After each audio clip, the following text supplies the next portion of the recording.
Hi hello ನಮಸ್ಕಾರ. 9 live ವೀಕ್ಷಕರಿಗೆ 9 live ವಿಶೇಷ ಕಾರ್ಯಕ್ರಮಕ್ಕೆ ಸ್ವಾಗತ ಸುಸ್ವಾಗತ. ನಾನು ಸಂಜನಾ ಸಂತೋಷ್ ಮಂಗಳವಡೆ. ವೀಕ್ಷಕರೇ, ಫೆಬ್ರವರಿ ಮಾರ್ಚ್ ತಿಂಗಳ ಬರುತ್ತಿದ್ದಂತೆ ಸಾಲು ಸಾಲಾಗಿ ಪರೀಕ್ಷೆ ಕೂಡ ಬರುತ್ತವೆ. ಆ ವೇಳೆಯಲ್ಲಿ ಮಕ್ಕಳಿಗಷ್ಟೇ ಅಲ್ಲ, ಪೋಷಕರಿಗೆ ತುಂಬ ಟೆನ್ಷನ್ ಶುರುವಾಗುತ್ತದೆ. ಇಡೀ ವರ್ಷ ಕಷ್ಟಪಟ್ಟು ಓದಿದ್ದನ್ನು ಪರೀಕ್ಷೆ ಸಮಯದಲ್ಲಿ ಕೊಂಚವೂ ಹೆಚ್ಚು ಕಡಿಮೆ ಆದರೆ ಮಕ್ಕಳ ಜೀವನ ಪೂರ್ತಿಯಾಗಿ ಮಂಕಾಗುತ್ತದೆ. ಹಾಗಾಗಿ ಪೋಷಕರಿಗೆ ಮತ್ತು ಮಕ್ಕಳಿಗೆ ಪರೀಕ್ಷೆ ಸಮಯದಲ್ಲಿ ಅತಿಯಾದ ಆತಂಕ ಮತ್ತು ಮಾನಸಿಕ ಒತ್ತಡ ಎದುರಿಸಬೇಕಾಗುತ್ತದೆ. ಆದರೆ ಪರೀಕ್ಷೆ ಸಮಯದಲ್ಲಿ ಒಂದು ವ್ಯವಸ್ಥಿತ ದಿನಚರಿ ಮತ್ತು ಸದೃಢ ಮಾನಸಿಕ ಸ್ಥಿತಿಯಿಂದ ಮುಂದುವರೆದರೆ ಪರೀಕ್ಷೆಯನ್ನು ಬಹಳ ಉತ್ತಮ ರೀತಿಯಿಂದ ಎದುರಿಸಬಹುದು ಮತ್ತು ಪ್ರದರ್ಶನ ಕೂಡ ಮಾಡಬಹುದು ಎನ್ನುತ್ತಾರೆ ತಜ್ಞರು. ಅದಕ್ಕಾಗಿ ಪೋಷಕರ ಜವಾಬ್ದಾರಿಗಳೇನು ಮತ್ತು ಮಕ್ಕಳು ತಮ್ಮ ಮಾನಸಿಕ ಸ್ಥಿತಿಯನ್ನು ಹೇಗೆ ಕಾಪಾಡಿಕೊಂಡು ಪರೀಕ್ಷೆ ಬರೆಯಬೇಕೆಂದು ತಿಳಿಸಿಕೊಡಲಿಕ್ಕೆ ನಮ್ಮ ಜೊತೆಗೆ ಭಾವದೀಪ ಶಿಕ್ಷಣ ಸಂಸ್ಥೆಯ ಶ್ರೀ ವಿಮಳಾ ಕುಲಕರ್ಣಿ ಮೆಮೊರೇಬಲ್ ಶಾಲೆಯ ಪ್ರಿನ್ಸಿಪಲ್ ಆದ ಶ್ರೀದೇವಿ ಮಳಗಿ ಮೇಡಮ್ ಅವರು ಬಂದಿದ್ದಾರೆ. ವೀಕ್ಷಕರೇ, ಬನ್ನಿ ಮೊದಲಿಗೆ ಅವರ ಸ್ವಾಗತ ಮಾಡೋಣ. ಮೇಡಮ್ ನಮಸ್ಕಾರ. ನಮಸ್ಕಾರ ಮೇಡಮ್, ನಮ್ಮ 9 ಲೈವ್ ಸ್ಟುಡಿಯೋ ವಿಶೇಷ ಕಾರ್ಯಕ್ರಮಕ್ಕೆ ತಮಗೆ ಸ್ವಾಗತ. ಧನ್ಯವಾದಗಳು. ವೀಕ್ಷಕರೇ, ಮೇಡಮ್ ತಮ್ಮ ಪರಿಚಯವನ್ನು ಅವರೇ ಹೇಳುವರು. ಮೇಡಮ್ ಬರೀ ಪ್ರಿನ್ಸಿಪಲ್ ಅಷ್ಟೇ ಅಲ್ಲ, ಅವರು 3 ಹೆಣ್ಣು ಮಕ್ಕಳ ಪೋಷಕರು ಕೂಡ, ತಾಯಿ ಕೂಡ. ಅವರು ತನ್ನ ಮಕ್ಕಳಿಗೆ ಬಹಳ ತುಂಬ ಒಳ್ಳೆಯ ಶಿಕ್ಷಣವನ್ನು ಕೊಟ್ಟಿದ್ದಾರೆ ಮತ್ತು ಅವರ ಮಕ್ಕಳು ಸಹ ತಮ್ಮ ಪರೀಕ್ಷೆಯಲ್ಲಿ ತುಂಬ ಒಳ್ಳೆಯ ಅಂಕಗಳನ್ನು ಪಡೆದು ಶಾಲೆಗೆ ಮತ್ತು ಅವರ ಪೋಷಕರಿಗೆ ಬಹಳ ಒಳ್ಳೆಯ ಹೆಸರು ತಂದುಕೊಟ್ಟಿದ್ದಾರೆ. ಮೇಡಮ್, ನಿಮ್ಮ ಪರಿಚಯ ವೀಕ್ಷಕರಿಗೆ ಕೊಡಿ ಮೇಡಮ್. ನಮಸ್ಕಾರ ವೀಕ್ಷಕರೇ, ನನ್ನ ಹೆಸರು ಶ್ರೀದೇವಿ ಮಳಗಿ ಅಂತ. ನಾನು ಸ್ಕೂಲಿಂಗ್ ಅಂದರೆ ನನ್ನ ಶೈಕ್ಷಣಿಕ ಪಾತ್ರವನ್ನು ನಾನು ಚೆನ್ನೈಯಲ್ಲಿ ಮುಗಿಸಿದೆ. ಹುಟ್ಟಿ ಬೆಳೆದದೆಲ್ಲ ನಾನು ಚೆನ್ನೈಯಲ್ಲಿ. ಆಮೇಲೆ ತದನಂತರ ನಾನು ಹುಬ್ಬಳ್ಳಿಗೆ ಬಂದೆ. ಹುಬ್ಬಳ್ಳಿಯಲ್ಲಿ college, post graduation, MPhil, B.Ed ಎಲ್ಲ ಮುಗಿಸ್ಕೊಂಡು ಮೊದಲಿಗೆ ನಾನು ಮತ್ತೆ ವಾಪಸ್ ಚೆನ್ನೈಗೆ ಹೋಗಿ ಅಲ್ಲಿ 1-2 ವರ್ಷ ಕಾಲ ವ್ಯಾಸಂಗವನ್ನು ಮಾಡಿದೆ. ಬೇರೆ ಬೇರೆ ಸ್ಕೂಲಲ್ಲಿ ಕೆಲಸ ಮಾಡಿದೆ. ಆಮೇಲೆ ಮತ್ತೆ ಹುಬ್ಬಳ್ಳಿಗೆ ರಿಟರ್ನ್ ಬಂದು ಸಂಸ್ಕಾರ ಒಳಗೆ ಜಾಯ್ನ್ ಆದೆ. ಸಂಸ್ಕಾರ ಒಳಗೆ 10 ವರ್ಷ ಕಾಲ ಮಾಡಿ ಆಮೇಲೆ ಈಗ ಸದ್ಯಕ್ಕೆ ಭಾವದೀಪ ಶಿಕ್ಷಣ ಸಂಸ್ಥೆಯ ಶ್ರೀಮತಿ ವಿಮಲಾ ಕುಲಕರ್ಣಿ ಮೆಮೋರಿಯಲ್ ಸ್ಕೂಲಲ್ಲಿ ಪ್ರಾಂಶುಪಾಲರಾಗಿ 6 ವರ್ಷದಿಂದ ಸೇವೆ ಸಲ್ಲಿಸುತ್ತಾ ಇದ್ದೀನಿ. ಮೇಡಮ್ ಹೇಳಿದ ಹಾಗೆ ನನ್ನ 3 ಮಕ್ಕಳಿದ್ದಾರೆ. 3 ಹೆಣ್ಣು ಮಕ್ಕಳು. 3 ಜನ ಶೈಕ್ಷಣಿಕ ವಿಭಾಗದಲ್ಲಿ ತುಂಬ ಉತ್ತೀರ್ಣರಾಗಿದ್ದಾರೆ ಹಾಗೂ ಎಲ್ಲ ಚಟುವಟಿಕೆಗಳು ತಮ್ಮ ಸಾಧನೆಯನ್ನು ತೋರಿದ್ದಾರೆ. ಇದು ನನ್ನ ಕಿರು ಪರಿಚಯ. ಧನ್ಯವಾದಗಳು. ವೀಕ್ಷಕರೇ, ಮೇಡಮ್ ಕಿರು ಪರಿಚಯದ ನಂತರ ಪರೀಕ್ಷೆಯ ಸಮಯದಲ್ಲಿ ಪೋಷಕರು ಜವಾಬ್ದಾರಿಗಳೇನು ಮತ್ತು ಮಕ್ಕಳು ತಮ್ಮ ಮಾನಸಿಕ ಸಮತೋಲನವನ್ನು ಹೇಗೆ ಕಾಪಾಡಿಕೊಂಡು ಪರೀಕ್ಷೆ ಬರೆಯಬೇಕೆಂದು ಕೆಲವು ಪ್ರಶ್ನೆಗಳನ್ನು ಕೇಳೋಣ ಮೇಡಮ್ ಕಡೆ. ಮೇಡಮ್, ಮೊದಲಿಗೆ ಪರೀಕ್ಷೆಯ ಸಮಯ ಎಂದರೆ ಅದು ಬಹಳ ಸವಾಲಿನ ಸಮಯ ಆಗಿರುತ್ತದೆ ಪೋಷಕರಿಗೆ ಮತ್ತು ಮಕ್ಕಳಿಗೆ. ಇಂಥ ಸಮಯದಲ್ಲಿ ಪೋಷಕರು ಮತ್ತು ಮಕ್ಕಳು ಪರೀಕ್ಷೆಯನ್ನು ಎದುರಿಸುವಾಗ ಏನೆಲ್ಲ ಮಾಡಬೇಕು ಮೇಡಮ್? ಇದು ಒಂದು ಕಷ್ಟವಾದ ಸಮಯ ಎಲ್ಲರಿಗೂ, ಮಕ್ಕಳಿಗೂ ಕೂಡ ಪೋಷಕರಿಗೂ ಕೂಡ. ಆದರೆ ನಾವು ಮೊದಲಿಗೆ ತಾಳ್ಮೆಯನ್ನು ಕಳೆದುಕೊಳ್ಳಬಾರದು. ಪೋಷಕರು ಯಾವಾಗಲೂ ಮಕ್ಕಳಿಗೆ ಏನಂತಾರೆ, ಓದು ಓದು ಓದು. ಅವರ ಸಾಮರ್ಥ್ಯವನ್ನು ನೀವು ತಿಳ್ಕೋಬೇಕು. ನೀವು ಸದಾ ಓದು ಅನ್ನೋದಕ್ಕಿಂತ ಇಷ್ಟು ಓದಿದೆಯಾ, ಒಳ್ಳೆಯದಾಯಿತು, ಇನ್ನೊಂದು ಸ್ವಲ್ಪ ಓದು, ಒಂದು ಸ್ವಲ್ಪ ಬ್ರೇಕ್ ತಗೋ, ಮತ್ತೆ ಓದು. ಆ ಥರ ಮಕ್ಕಳನ್ನು ಮೋಟಿವೇಟ್ ಮಾಡ್ತಾ ಹೋದರೆ ಮಕ್ಕಳು ಓದುತ್ತಾರೆ. ಹಾಗೆ ಪೋಷಕರಿಗೂ ಒಂದು ಸಮಾಧಾನವಿರುತ್ತದೆ. ಆದಷ್ಟು ನನಗೆ ಗೊತ್ತಿದೆ, ಭಾಳಷ್ಟು ಜನ ನೌಕರಿ ಮಾಡ್ತಾ ಇರ್ತಾರೆ, ಬೇರೆ ಬೇರೆ ಕಡೆ ಹೋಗಬೇಕಾಗಿರುತ್ತೆ, ಬರಬೇಕಾಗಿರುತ್ತೆ. ಬಟ್ ನಮ್ಮ ಮಕ್ಕಳು ಮುಂದೆ ಬರಬೇಕಂದ್ರೆ ಪೋಷಕರು ತಮ್ಮ ಸ್ವಲ್ಪ ಸಮಯವನ್ನು ಮಕ್ಕಳಿಗೋಸ್ಕರ ತ್ಯಾಗ ಮಾಡಲೇಬೇಕು. ದಿನವೂ ಪ್ರತಿಯೊಂದು ದಿನ, ಈಗಂತೂ ಸಮಯ ಜಾಸ್ತಿ ಇಲ್ಲ, 25ನೇ ತಾರೀಕಿಗೆ SSLC ಸ್ಟೇಟ್ ಬೋರ್ಡ್ ಮಕ್ಕಳು ಪರೀಕ್ಷೆ ಸ್ಟಾರ್ಟ್ ಆಗ್ತಾ ಇದೆ. ಸೊ ಈಗಲಾದರೂ ಕಾಲ ಮಿಂಚಿಲ್ಲ. ದಿನಕ್ಕೆ ಒಂದು 3 ಗಂಟೆ ಕಾಲ 4 ಗಂಟೆ ಕಾಲ ತಮ್ಮ ಮಕ್ಕಳೊಂದಿಗೆ ಕುಳಿತುಕೊಂಡು ಸ್ವಲ್ಪ ಅವರಿಗೆ ಧೈರ್ಯ ತುಂಬುತ್ತಾ ಇದೆ. ನಿನ್ನ ಕಡೆ ಆಗತ್ತೆ, ನೀನು ಮಾಡಬಲ್ಲೆ, ನೀನು ಏನೂ ನಿನಗೆ ತ್ರಾಸಾಗೋದಿಲ್ಲ, ಮಾಡು ಅಂತ ಹೇಳ್ತಾ ಅವ್ರನ್ನ ಮೋಟಿವೇಟ್ ಮಾಡಿದರೆ ಮಕ್ಕಳು ಎಂದೂ ಕುಂದು ಹೋಗೋದಿಲ್ಲ. ಅದು ಪೋಷಕರು ಮಾಡಬೇಕಾಗಿರೋದು ಕರ್ತವ್ಯ ಅಂತೂ ನನಗನ್ನಿಸ್ತಾ ಇದೆ. ಹೌದು ಮೇಡಮ್. ಆಮೇಲೆ ಮಕ್ಕಳ ಪಾತ್ರ ನೋಡಿದರೆ ಫಸ್ಟ್ ಮಾನಸಿಕವಾಗಿ ನನ್ನ ಕಡೆ ಆಗತ್ತೆ, it is possible, I can do it ಅನ್ನೋದನ್ನು ತಲೆಯಲ್ಲಿ ಇಟ್ಕೊಂಡ್ರೆ ಮಾಡಲಿಕ್ಕೆ ಈಸಿ ಆಗತ್ತೆ. ಒಂದನೇದು. ಎರಡನೇದು, ಈಗ ಒಂದು 15 ದಿನ ಇದೆ, 10 ದಿನ ಇದೆ ಅಂದರೆ ದಿನಕ್ಕೆ 2 ರಿಂದ 3 paper, 4 paper, 5 paper, old sample papers ಏನೇನಿರುತ್ತೆ ಕ್ವಶನ್ ಪೇಪರ್ಸ್, ಅದೇ ಮೇಡಮ್ ಅವನ್ನೇ 10th ಪರೀಕ್ಷೆ SSLC ಪರೀಕ್ಷೆ ಬರ್ತಾ ಇದೆ. ಅದು ಎಲ್ಲ ಮಕ್ಕಳ ಜೀವನದಲ್ಲಿ ಒಂದು ಪ್ರಮುಖ ಘಟ್ಟ. ಆದರೆ ಮಕ್ಕಳು ಬಹಳ ಭಯಪಡುತ್ತಾರೆ. SSLC ಪರೀಕ್ಷೆ ಅಂದರೆ ಅದೇನು ಭಯನೋ ಅವರಿಗೆ ಗೊತ್ತಿಲ್ಲ. ಅದೇ ಹೇಗೆ ಪ್ರಿಪೇರ್ ಆಗಬೇಕು ಅವರು ಅಂತ.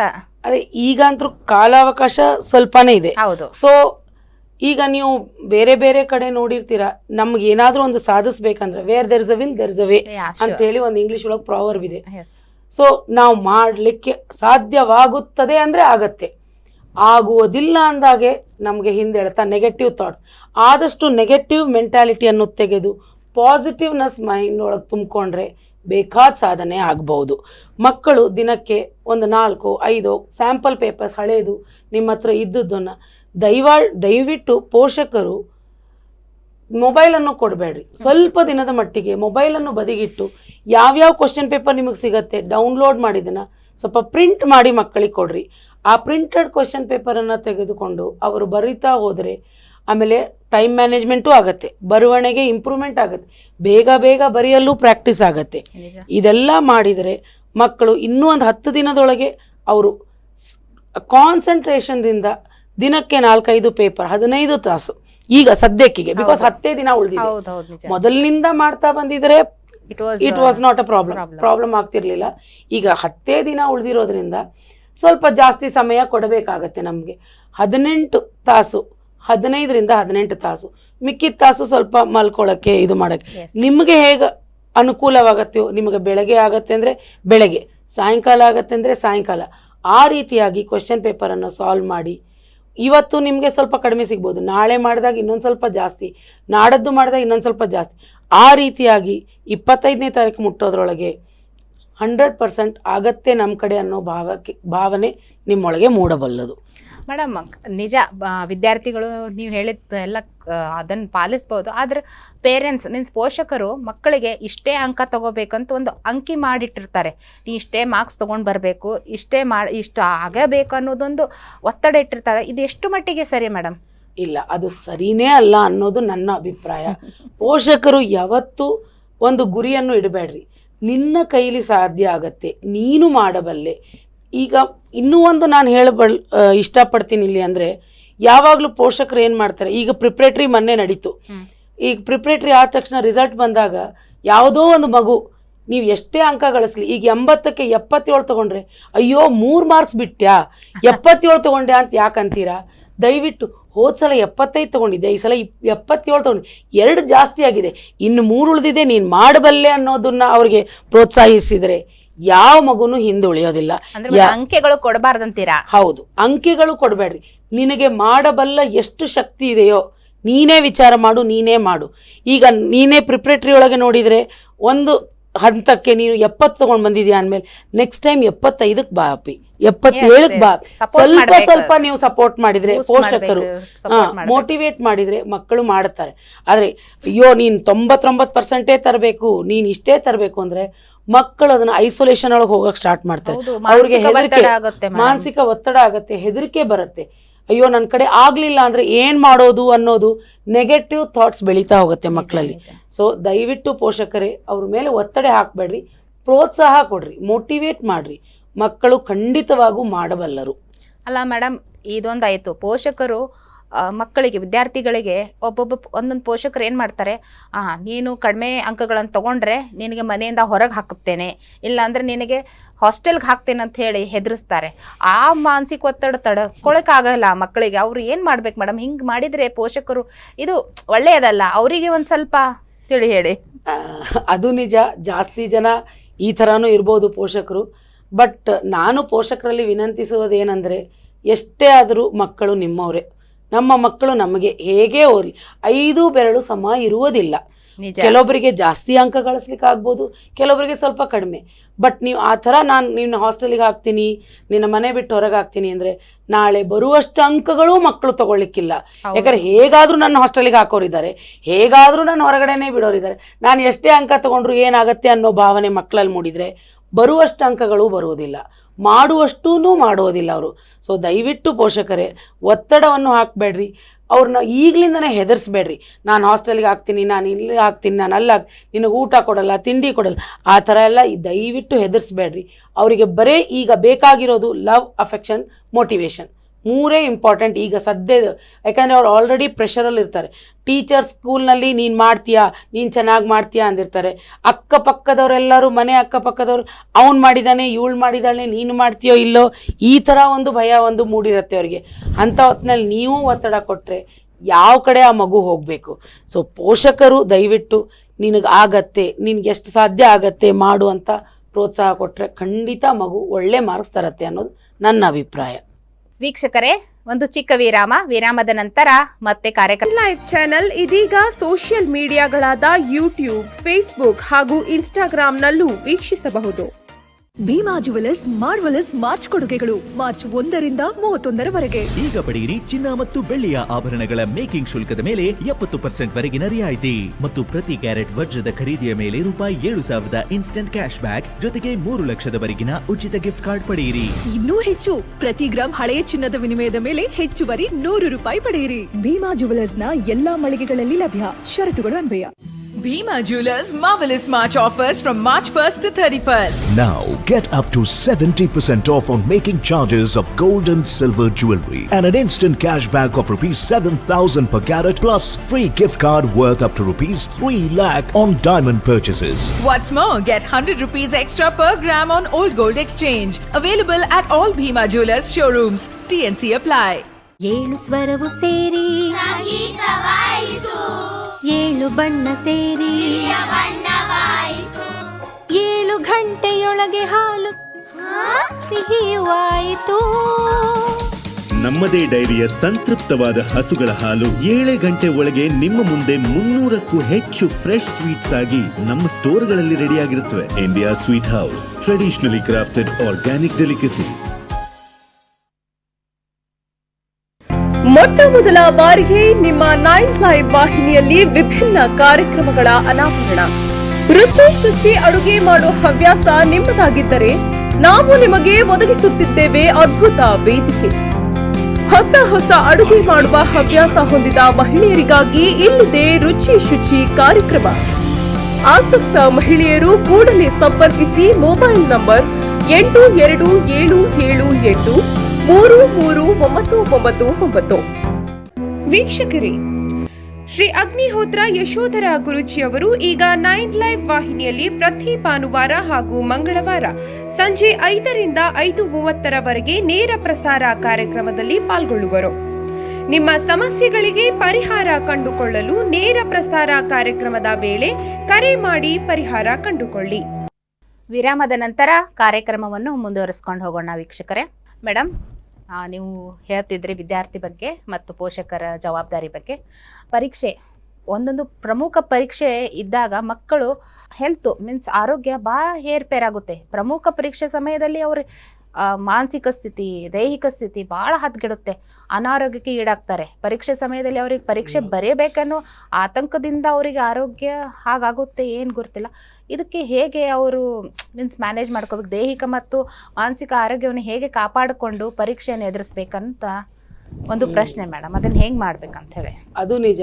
ನಾವು ದಿನ ಬೆಳಗಾದರೆ ಸ್ಕೂಲಲ್ಲೂ ನೋಡ್ತಾ ಇದ್ದೀವಿ, ಪರೀಕ್ಷೆ ಟೈಮ್ ಒಳಗೆ ಜಾಸ್ತಿ ಮಕ್ಕಳಿಗೆ ಜ್ವರ ಆಗಿರ್ಬೋದು ಅಥವಾ ಬೇರೆ ಬೇರೆ ಕಾಯಿಲೆಗಳು ಬರುತ್ತಾ ಇರುತ್ತೆ. ಆದರೆ ನಾನೇನು ಹೇಳೋದು, SSLC ಅನ್ನೋದು ಒಂದು ದೊಡ್ಡ ಪರೀಕ್ಷೆ ಅಥವಾ ಲೈಫಿನ ಒಂದು ಪ್ರಾಮುಖ್ಯವಾದ ಒಂದು ಸ್ಟೆಪ್ ತಗೊಳ್ಳೋದು, ಘಟ್ಟ ಲೈಫ್ ಒಳಗೆ ತಗೊಳ್ಳೋದು. ಆವಾಗ ನೀವು ಆದಷ್ಟು ಸ್ವಲ್ಪ ಹೊರಗಿನ ಪದಾರ್ಥಗಳನ್ನು ತಿನ್ನೋದು ಬಿಟ್ಟು ಮನೆಯಲ್ಲಿಯೇ ಸ್ವಲ್ಪ ಗುಡ್ ಫುಡ್ ಅಂದರೆ ಹೆಲ್ದಿ ಫುಡ್ ಮನೆಯಲ್ಲಿ ಮಾಡಿರೋದು ತಿಂದು ಆವಾಗ ಒಂದು ನಾನು ಆಗಲೇ ಹೇಳಿದಾಗೆ ಕ್ವೆಶ್ಚನ್ ಪೇಪರ್ ಸಾಲ್ವ್ ಮಾಡಿದ ಮೇಲೆ ಒಂದು ಸ್ವಲ್ಪ ಎಕ್ಸಸೈಸ್ ಥರ ಕೈ ಆಯಿತು, ಕಾಲಾಯಿತು, ಸ್ವಲ್ಪ ರಿಲ್ಯಾಕ್ಸಿಂಗಿಗೆ ಒಂದು ಮ್ಯೂಸಿಕ್ ಕೇಳೋದಾಯಿತು, ಸೂದಿಂಗ್ ಸಾಂಗ್ ಕೇಳೋದಾಯಿತು, ಅಥವಾ ನಿಮಗೆ ಏನು ಮಾಡೋಕ್ಕೆ ಇಷ್ಟ ಆಗುತ್ತೆ ಒಂದು 10-15 ಮಿನಿಟ್ಸ್ ಬ್ರೇಕ್ ತಗೊಂಡು ಅದನ್ನು ಮಾಡಿದರೆ ನಿಮಗೆ ಮಾನಸಿಕವಾಗಲೂ ನೀವು ಗಟ್ಟಿ ಆಗ್ತೀರಾ, ಫಿಸಿಕಲಿನೂ ನಿಮ್ಗೆ ಖುಷಿ ಸಿಗತ್ತೆ. Okay, I am ready for the next paper ಅನ್ನೋ ಒಂದು ಮನಸ್ಸೊಳಗೆ ನಿಮಗೆ ಮೂಡಿಕೊಂಡಿತ್ತು ಅಂದರೆ, ಆತ್ಮವಿಶ್ವಾಸ ಬಂತಂದರೆ ನೆಕ್ಸ್ಟ್ ಕ್ವಶನ್ ಪೇಪರ್ ಸಾಲ್ವ್ ಮಾಡೋಕ್ಕೆ ಅವ್ರಿಗೆ ಮತ್ತೆ ಪ್ರೋತ್ಸಾಹ ತಮಗೆ ಸಿಕ್ಕಂಗಾಗತ್ತೆ. ಅವರು ಒಂದು ಸ್ವಲ್ಪ ನಿಮ್ಮ ಪೋಷಕರು ಅದರೊಳಗೆ ಒಂದು ಭಾಗವಹಿಸ್ತಾರೆ. ಸ್ವಲ್ಪ ಆಡ್ತೀವಿ ಅಮ್ಮ, ನೀವು ನಮ್ಮ ಜೊತೆಗೆ ಆಡ್ಲಿಕ್ಕೆ ಬರ್ರಿ, ಅಥವಾ ಒಂದು ಏನಾದರೂ ಮಾತಾಡ್ಲಿಕ್ಕೆ ಬರ್ರಿ, ಚರ್ಚೆ ಮಾಡ್ಲಿಕ್ಕೆ, ಮತ್ತೆ ಅಭ್ಯಾಸದ ಬಗ್ಗೆ ಚರ್ಚೆ ಮಾಡಬೇಡ್ರಿ. ಅವ್ರೊಂದು ಬ್ರೇಕ್ ಅಂತ ತಗೊಂಡಾಗ ಮತ್ತೆ ಪೇಪರ್ ಆಯ್ತಾ, ಎಷ್ಟಾಯ್ತು, ಎಷ್ಟು ಬರ್ದಿ, ಎಷ್ಟು ಮಾರ್ಕ್ಸ್ ಬೀಳ್ಬೋದು, ಅದ್ರ ಬದಲಿ ಒಂದು ಸ್ವಲ್ಪ ಮೈಂಡ್ ರಿಲ್ಯಾಕ್ಸೇಷನ್ ಥರ ಪಝಲಿಂಗ್ ಆಯಿತು ಅನ್ನೋ ಒಂದು ಬೇರೆ ಏನಾದರೂ ನಗು ಆಗೋಗೆ ಸ್ಟ್ರೆಸ್ ರಿಲ್ಯಾಕ್ಸಿಂಗ್ ಎಕ್ಸಸೈಸ್ ಆಗ್ಬೋದು. ಮಾತುಗಳನ್ನು ಮಾತಾಡಿದರೆ ಮಕ್ಕಳು ಸ್ಟ್ರೆಸ್ ರಿಲ್ಯಾಕ್ಸ್ ಆದರೆ ಮತ್ತೊಂದು ಪೇಪರಿಗೆ ರೆಡಿ ಆಗ್ತಾರೆ. ಒಂದು 15 ಮಿನಿಟ್ಸ್ ಒಳಗೆ ಅವ್ರ ಸ್ಟ್ರೆಸ್ ರಿಲೀಸ್ ಆಗುತ್ತೆ.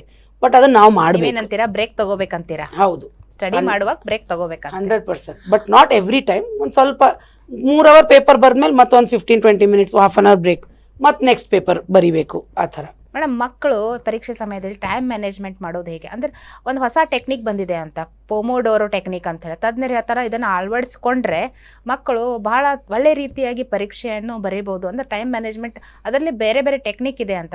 ಟೈಮ್ ಮ್ಯಾನೇಜ್ಮೆಂಟ್ ಹೆಂಗೆ ಮಾಡಬೇಕು, ಎಷ್ಟು ಸಮಯದಲ್ಲಿ ಎಷ್ಟು ಓದಬೇಕು, ಅದು ಎಷ್ಟು ಮಟ್ಟಿಗೆ ಅದು ಫಲಕಾರಿ ಮೇಡಮ್ ಪೊಮೊಡೋರೋ ಟೆಕ್ನಿಕ್ ಅನ್ನೋದು? ತುಂಬ ಇಂಪಾರ್ಟೆಂಟ್ ಅದು. ನೀವು ಆ ಟೈಮ್ ಮ್ಯಾನೇಜ್ಮೆಂಟ್ ಮಾಡೋದು ಅಥವಾ ಟೆಕ್ನಿಕ್ ಯೂಸ್ ಮಾಡೋದು ಭಾಳ ಉತ್ತಮ ಅದು. ಯಾಕಂದರೆ ನೀವು ಏನೇ ಆದರೂ ನೀವು 3 ತಾಸು ಒಳಗೆ, ನಿಮಗೆ ಕೊಟ್ಟಿರೋ 3 ತಾಸು ಒಳಗೆ ಪೇಪರನ್ನು ಮುಗಿಸ್ಬೇಕು.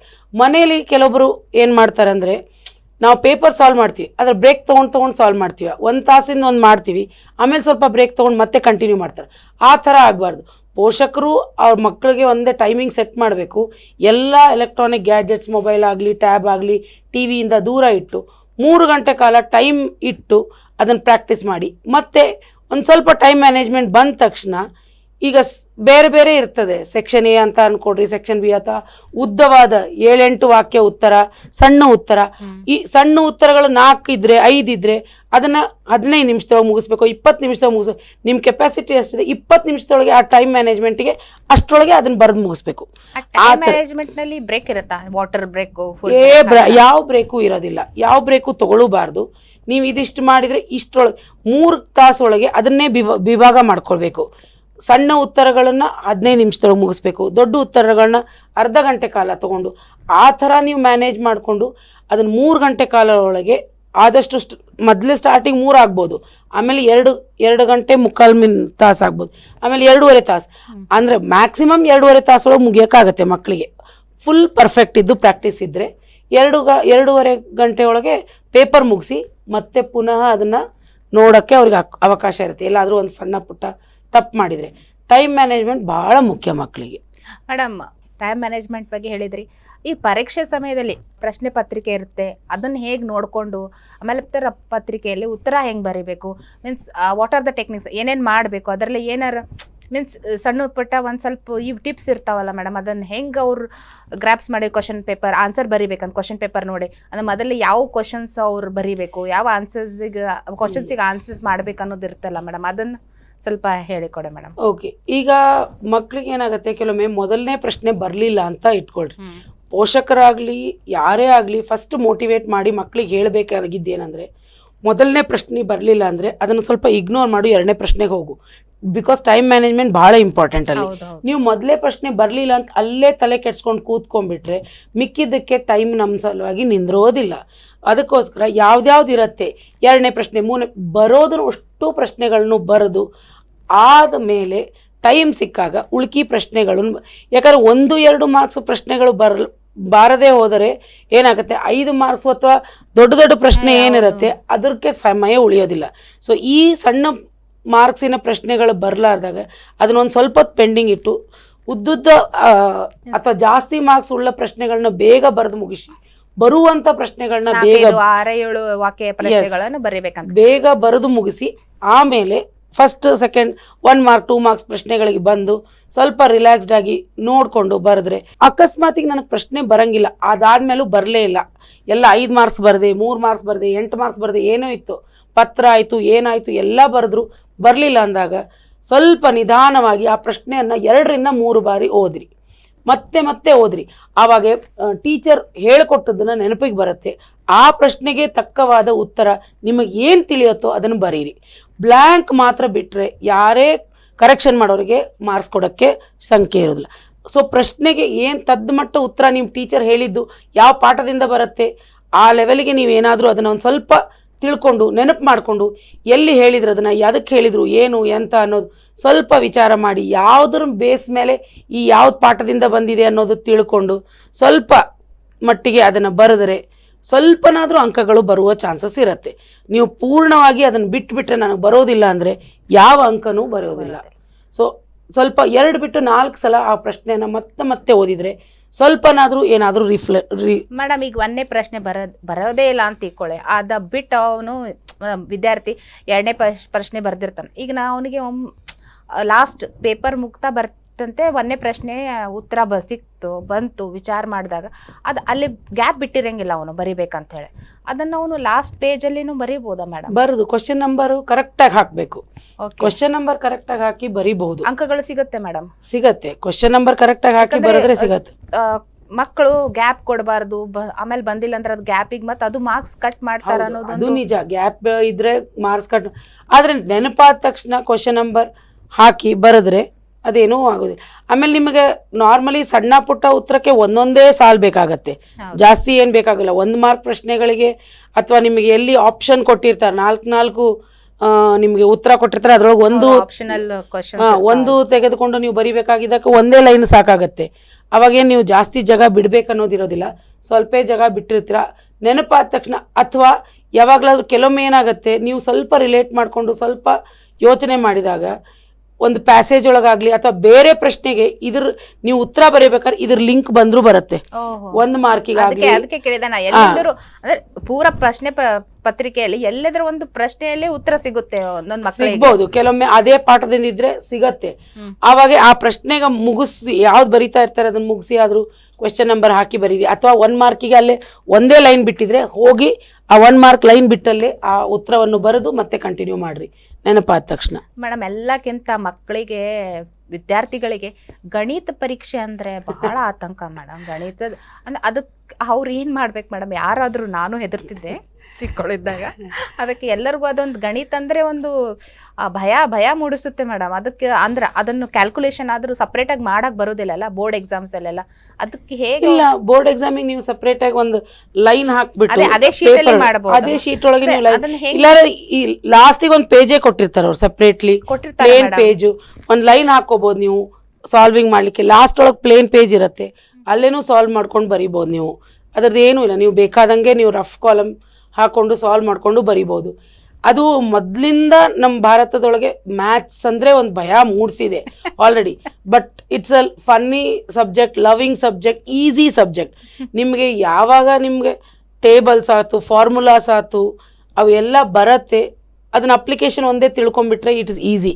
ಆದರೆ ಎಲ್ಲಿವರೆಗೂ ನೀವು ಪರ್ಫೆಕ್ಷನ್ ಮಾಡ್ಕೊಳ್ಳೋದಿಲ್ಲ, ಪ್ರಾಕ್ಟೀಸ್ ಮಾಡೋದಿಲ್ಲ, ಮ್ಯಾಥ್ಸ್ ಸ್ವಲ್ಪ ಟಫ್ ಆಗುತ್ತೆ. ಮ್ಯಾಥ್ಸ್ ಈಕ್ವೇಷನ್ಸ್ ಬಯಾಟ್ ಮಾಡಕ್ ಬರೋದಿಲ್ಲ ಮೇಡಮ್. ಈಕ್ವೇಷನ್ಸ್ ಬೈ ಹಾರ್ಟ್ ಮಾಡ್ಬೇಕಂತಿಲ್ಲ, ನೀವು ಅದನ್ನು ಮತ್ತೆ ಮತ್ತೆ ಬರೆದು ತೆಗೆದ್ರೆ ಅದು ತಲೆಯಲ್ಲಿ. ನನ್ನ ಎಕ್ಸ್ಪೀರಿಯನ್ಸ್ನಿಂದ ನಾನು ಏನು ಹೇಳೋದು ಅಂದರೆ, ಆದಷ್ಟು ಮಟ್ಟಿಗೆ ಮಕ್ಕಳಿಗೆ ಟೇಬಲ್ಸನ್ನು, ಚಾರ್ಟನ್ನು ನಿಮ್ಮ ರೂಮ್ ಒಳಗೆ ಹಚ್ಚಿದರೆ, ಗೋಡೆ ಮೇಲಾಗಲಿ, ಬಾಗಿಲದ ಮೇಲಾಗಲಿ, ಕರ್ಟನ್ ಮೇಲೆ ಹೋಗ್ತಾ ಬರ್ತಾ ನೋಡಿ ನೋಡಿ ನೋಡಿ ನೋಡಿ ಬೇಕೋ ಬೇಡೋ ಅದು ತಲೆಯಲ್ಲಿ ಉಳುಕ್ಬಿಡುತ್ತೆ. ಸೊ ನಾನಂತರೂ ನನ್ನ ಮಕ್ಳಿಗೆ ಮಾಡಿದ್ದ ಹಾಗೆ ಒಂದು ಟೇಬಲ್ಸ್ ಚಾರ್ಟ್ ಆಗಿರ್ಬೋದು, ಫಾರ್ಮುಲಾಸ್ ಚಾರ್ಟ್ ಆಗಿರ್ಬೋದು, ಸೈನ್ಸ್ ಈಕ್ವೇಷನ್ಸ್ ಚಾರ್ಟ್ ಆಗಿರ್ಬೋದು, ಯಾವುದೇ ಇಂಪಾರ್ಟೆಂಟ್ ಸ್ಟೇಟ್ಸ್ ಕ್ಯಾಪಿಟಲ್ಸ್ ಚಾರ್ಟ್ ಆಗಿರ್ಬೋದು, ಯಾವುದೇ ತೊಗೊಂಡ್ರು ಅದನ್ನೆಲ್ಲ ಗೋಡೆ ಮೇಲಾದರೆ ಗೋಡೆ ಮೇಲೆ, ಇಲ್ಲ ಕರ್ಟನಿಗೋ ಇಲ್ಲ ಕಪಾಟಿನ ಬಾಗಿಲಿಗೆ ಎಲ್ಲಾದರೂ ಅಂಟಿಸಿದರೆ ಅದನ್ನು ಡೈಲಿ ನೋಡ್ತಾ ನೋಡ್ತಾ ನೋಡ್ತಾ ನೋಡ್ತಾ ತಲೆಯಲ್ಲಿ ತಾನೇ ಕೂತ್ಬಿಡುತ್ತೆ. ಸೊ ಅದ್ರ ಪ್ರಶ್ನೆನೇ ಬರೋದಿಲ್ಲ, ನಾವು ಮರೆಯೋಕ್ಕೆ ಸಾಧ್ಯನೇ ಆಗೋದಿಲ್ಲ. ಬಿಕಾಸ್ ಅದು ದಿನನಿತ್ಯ ನೋಡ್ತಾ ಹೋದರೆ ನಾವು ಅದು ನಮ್ಮ ತಲೆಯಲ್ಲಿ ಉಳಿದ್ಬಿಡುತ್ತೆ. ಮೇಡಮ್ ಭಾಳ ಒಳ್ಳೆ ವಿಚಾರ ಹೇಳಿಕೊಟ್ರೆ ಮೇಡಮ್, ವಿದ್ಯಾರ್ಥಿಗಳು ಅಳವಡಿಸ್ಕೊಡ್ತಾರೆ. ಆದರೆ ಕೊನೆಯದಾಗಿ ಏನಾದರೂ ವಿಶೇಷವಾಗಿ ಪೋಷಕರಿಗೆ ಮತ್ತು ವಿದ್ಯಾರ್ಥಿಗಳಿಗೆ ಮಾಹಿತಿ ಅನ್ನು ಕೊಡೋದಿದ್ರೆ ತಿಳಿಸಿ ಮೇಡಮ್. ಈಗ ಇಷ್ಟೊತ್ತು ನೀವು ಸಂಜನಾ ಮೇಡಮ್ ನನಗೆ ಪ್ರಶ್ನೆಗಳನ್ನ ಕೇಳಿದರು, ಅದರ ಕೆಲವೊಂದು ಮುಖ್ಯವಾದ ಪ್ರಶ್ನೆಗಳನ್ನು ಕೇಳಿದರು. ಪೋಷಕರು ಒತ್ತಡವನ್ನು ತರುತ್ತಾರೆ ಅಂಥೇಳಿ. ನಾನು ಪೋಷಕರಿಗೆ ಒಂದೇ ಒಂದು ರಿಕ್ವೆಸ್ಟ್ ಮಾಡೋ ಅಂದರೆ, ದಯವಿಟ್ಟು ಒತ್ತಡವನ್ನು ತರಬೇಡ. ನಾವು ಸದಾಕಾಲ ನ್ಯೂಸ್ ಪೇಪರ್ ಒಳಗೆ, ಟಿ ವಿ ಒಳಗೆ ನೋಡ್ತಾ ಇದ್ದೀವಿ, ಒತ್ತಡದ ಕಾರಣಕ್ಕಾಗಿ ಮಕ್ಕಳು ತಮ್ಮನ್ನು ತಾವು ಈ ಭೂಮಿಯನ್ನು ಬಿಟ್ಟು ತೊಲಗೋದು ಭಾಳ ಸುಲಭ, ಅಥವಾ ಆತ್ಮಹತ್ಯೆ ಮಾಡ್ಕೊಳ್ಳೋದು ಭಾಳ ಸುಲಭ ಓದೋದಕ್ಕಿಂತ ಎನ್ನೋ ಭಾವನೆ ತರ್ತಾರೆ. ನೆಗೆಟಿವ್ ಥಾಟ್ಸ್ ತಮ್ಮ ಮನಸ್ಸಲ್ಲಿ ಬೆಳೆಸ್ಕೊಳ್ತಾರೆ. ಸೊ ಅದಕ್ಕೋಸ್ಕರ ನಾನು ಪೋಷಕರಲ್ಲಿ ವಿನಂತಿಸುವುದೇನೆಂದರೆ, ದಯವಿಟ್ಟು ಒತ್ತಡ ತರಬೇಡಿ. ನಿಮ್ಮಿಂದ ಏನು ಸಾಧ್ಯವಾಗುತ್ತೆ, ನಾನಿದ್ದೀನಿ ಅನ್ನೋ ಒಂದು ಭರವಸೆ ಅವ್ರಿಗೆ ಕೊಟ್ಟರೆ ಮಕ್ಕಳು ನೀವು ಎಷ್ಟು ಎಕ್ಸ್ಪೆಕ್ಟ್ ಮಾಡ್ತೀರೋ ಅದಕ್ಕಿಂತ ಜಾಸ್ತಿ ಅಂಕಗಳನ್ನು ತರುತ್ತಾರೆ ಅನ್ನೋದು ನನ್ನ ಅಭಿಪ್ರಾಯ. ಮಕ್ಕಳಿಗೂ ನಾನು ಹೇಳಬಲ್ಲದು ಏನಂದರೆ, ನಾನು ಮಾಡಿ ತೋರಿಸ್ತೀನಿ, ನಾನು ಮಾಡಬಲ್ಲೆ, ಒಂದು ಪಾಸಿಟಿವ್ ನೇಚರನ್ನು ನೀವು ನಿಮ್ಮಲ್ಲಿ ಅಳವಡಿಸ್ಕೊಂಡರೆ, ನಗುತ್ತಾ ನಾನು ಮಾಡ್ತೀನಿ, ನನ್ನ ಕಡೆ ಆಗತ್ತೆ ಅನ್ನೋದನ್ನು ತಲೆಯಲ್ಲಿಟ್ಕೊಂಡು ಪ್ರಾಕ್ಟೀಸ್ ಮಾಡಿದರೆ, ನೀವು ಅಂದುಕೊಂಡ ಹಾಗೆ ಆಗಲಿ ಅಥವಾ ನಿಮ್ಮ ಪೋಷಕರು ಏನು ನಿಮ್ಮಿಂದ ಎಕ್ಸ್ಪೆಕ್ಟ್ ಮಾಡ್ತಾರೆ ಆ ಲೆವೆಲಿಗೆ ಅಂಕ ತರಲು ನಿಮ್ಮಿಂದನೂ ಸಾಧ್ಯ. ಸೊ ಎರಡೂ ಕಡೆಯಿಂದ ಎರಡೂ ಕೈ ಜೋಡಿಸಿದರೆ ಚಪ್ಪಾಳೆ ಆಗುತ್ತೆ ಅನ್ನೋದು ನಾವು ಕೇಳಿ ಬಂದಿದ್ದೀವಿ. ಸೊ ಪೋಷಕರು ದಯವಿಟ್ಟು ಈ ಸಮಯದಲ್ಲಿ ಅಗ್ರಿ ಕ್ರೂಷಿಯಲ್ ಸಮಯ, ಇನ್ನೂ 10 ದಿನ ಉಳಿದಿದೆ, ಆ ಟೈಮ್ನೊಳಗೆ ತುಂಬ ಜಾಸ್ತಿ ಒತ್ತಡ ತರಬೇಡ್ರಿ. ಮಕ್ಕಳು ನೀವು ಸ್ವಲ್ಪ ರಿಲ್ಯಾಕ್ಸ್ಡು, ಸ್ವಲ್ಪ ಓದೋದು, ಸ್ವಲ್ಪ ರಿಲ್ಯಾಕ್ಸೇಷನ್, ಸ್ವಲ್ಪ ಕ್ವೆಶ್ಚನ್ ಪೇಪರ್ ಸಾಲ್ವ್ ಮಾಡೋದು ಎಲ್ಲ ಮಾಡ್ತಾ ನೀವು ಹೋದರೆ ನನ್ನ ಅಭಿಪ್ರಾಯ ನೀವೆಲ್ಲರೂ ಒಳ್ಳೆಯ ಅಂಕ ತೊಗೊಂಡು ಬಂದು ನಿಮಗೆ, ನಿಮ್ಮ ಪೋಷಕರಿಗೆ ಮತ್ತು ನಮ್ಮ ರಾಜ್ಯಕ್ಕೆ ಕೀರ್ತಿ ತರುತ್ತೀರಾ ಅನ್ನೋದು ನನ್ನ ಅಭಿಪ್ರಾಯ ಇದೆ. ಐ ಆಮ್ ಶ್ಯೂರ್ ನೀವು ಮಾಡ್ತೀರಾ ಅಂತ. ಧನ್ಯವಾದ ಮೇಡಮ್. ಧನ್ಯವಾದ. ಪೋಷಕರೇ, ಮಕ್ಕಳಿಗೆ ಬಹಳ ಒತ್ತಡ ಕೊಡಬೇಡಿ. ಆಮೇಲೆ ಆತ್ಮಹತ್ಯೆ, ಆಮೇಲೆ ಡಿಪ್ರೆಷನಿಗೆ ಮಕ್ಕಳು ಪಾಲಾಗಬಾರದು. ಅದಕ್ಕೆ ಅದನ್ನು ಕಾಯ್ಕೊಂಡು ಹೋಗಿ. ಮಕ್ಕಳ ಮತ್ತು ಪೋಷಕರು ಇಬ್ಬರು ಜವಾಬ್ದಾರಿ. ಮಕ್ಕಳು ಸಹ ಅಂಕಗಳು ಕಡಿಮೆ ತಗೊಂಡ ಮೇಲೆ ಸಾಯಬೇಕು, ನಾನು ಆತ್ಮಹತ್ಯೆ ಮಾಡ್ಕೋಬೇಕು ಅಂತೂ ವಿಚಾರ ಮಾಡಬಾರ್ದು. ಏಕೆಂದರೆ ಪೋಷಕರ ವಿಚಾರ ಮಾಡಬೇಕು. ತಂದೆ ತಾಯಿ ನಿಮ್ಮ ಮೇಲೆ ಬಹಳ ಭರವಸೆ ಇಟ್ಕೊಂಡಿರ್ತಾರೆ. ಇವತ್ತು ಆ ಅಂಕ ಪಡೆಯಲಿಕ್ಕೆ ಆಗಲಿಲ್ಲ ಅಂದರೆ ಮತ್ತೆ ಮುಂದಿನ ಪರೀಕ್ಷೆಯಲ್ಲೇ ನೀವು ಪಡ್ಕೊಳ್ಳಬಹುದು. ಹೆದರುವುದು ಅದಕ್ಕೆ ಅಗತ್ಯವಿಲ್ಲ.